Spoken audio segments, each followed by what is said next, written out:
For a closer look at how India's business community anticipates President Xi's visit and the future of China-India ties, our reporter Guan Xin speaks with Anand Mahindra, Chairman and Managing Director of the Mahindra Group, one of India's largest conglomerates. Take a listen.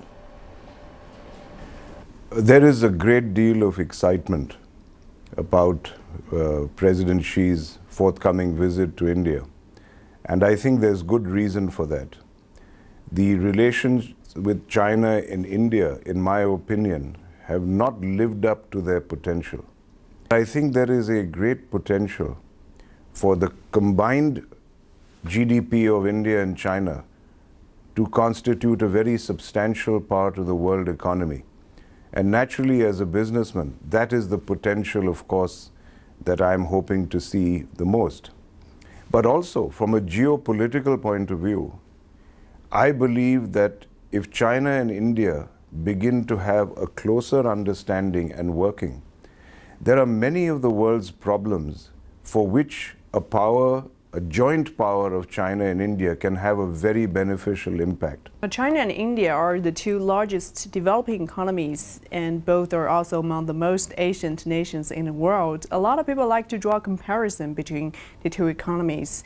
Would you describe the relationship more of competition or cooperation? The opinions swing between one or the other usually. Either it is China versus India, or it is China and India, where they used to have that phrase called Chindia, which came up. The important thing is to know when to do what. And I think that is the importance of meetings like the ones of your president and our prime minister, is to discuss more what are those areas where one can collaborate. Right now, there is a very, very strong win-win opportunity for collaboration. What is needed in India is an investment-led growth resurgence.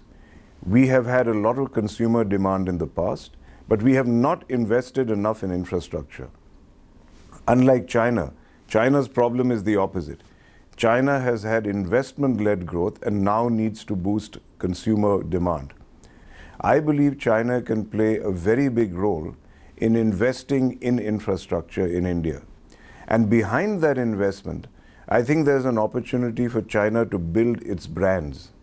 If you really look at China, China has tremendous strength in manufacturing and exports. But there are only a few brands which have made it globally, such as Haier, for example. And I believe that India is a country where value is more looked for or aspired to by consumers. If you go to many other Southeast Asian countries, most of the citizens want Japanese brands. There is a mania for Japanese brands. In India, there is no such mania. If you give a good quality product at the right price, people will buy. Just as you have Xiaomi, which is making headway, or Haier. So I think India offers a tremendous ground for Chinese companies to build their brands